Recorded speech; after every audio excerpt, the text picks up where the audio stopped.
Kasus Subang nampaknya makin hari makin panas. Dari aksi saling serang antar kuasa hukum, hingga yang terbaru, dokter ahli forensik Sumi Hastri beri kritikan terhadap Danu yang sembrono menerobos garis polisi. Hingga kini kasus perampasan nyawa ibu dan anak di Subang belum menemukan titik terang. Masuknya Danu dan oknum Banpol ke TKP Ciseti menjadi sorotan karena sama saja TKP diacak-acak. Namun sebelum kita bahas, bisalah kalian subscribe channel ini terlebih dahulu, dan guys disarankan agar menonton video ini sampai habis, agar kalian semua tidak setengah-setengah dalam menerima sebuah berita. Jika sudah, mari simak video terlengkapnya, hanya di channel Jelajah Infotainment. Ahli forensik dari Mabes Polri Dr. Sumi Hastri, yang ikut terlibat dalam pengungkapan perampasan ibu dan anak di Subang, berpendapat bahwa jika TKP dimasuki orang, maka secara teknis sama saja TKP telah diacak-acak. Penilaian ahli forensik dari Mabes Polri Sumi Hastri tersebut dikemukakan dalam acara Live Forensic Talk yang diselenggarakan Pusat Forensik Universitas Indonesia pada Minggu, tanggal 7 November tahun 2021. Acara berjudul Kasus Pembunuhan Subang, Kok Sulit Banget, dipandu kriminolog Adrianus Mulyala. Seperti diketahui, pada tanggal 19 Agustus tahun 2021, Danu disuruh oknum Banpol masuk TKP pembunuh ibu dan anak di Subang untuk menguras bak mandi, yang membuat kuasa hukum Yosef, Rohman Hidayat, meminta polisi menetapkannya sebagai tersangka penerobos TKP. Dengan dimasuki orang, katanya, secara teknis sudah menjadi sama dengan diacak-acak, sehingga akan membuat pengungkapan kasus tersebut menjadi lebih lama.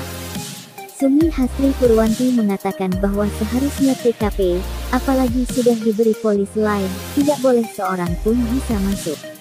Dr. Sumi Hastri Purwanti juga menegaskan, dalam aturan umum bahwa jika ingin membantu polisi memecahkan kasus ibu dan anak di Subang itu, jangan ada yang masuk ke tempat kejadian perkara TKP.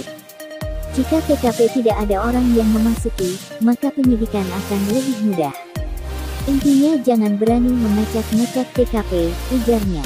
Dalam hal membersihkan bak mandi, menurut Dr. Sumi Hastri Purwanti tetap saja sama dengan diacak-acak, sehingga beresiko keterkaitan barang bukti sehingga polisi akan menjadi lama mengungkapkan kasus ini.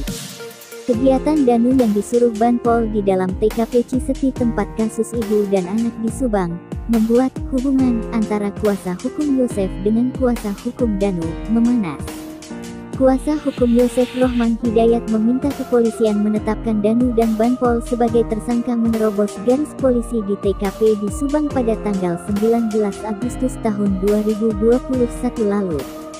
Di dalam TKP Ciseti, Danu disuruh Banpol membersihkan bak mandi. Alasannya Rohman, karena apa yang dilakukan Danu dan Banpol dinilai telah melanggar KHUP pasal 221.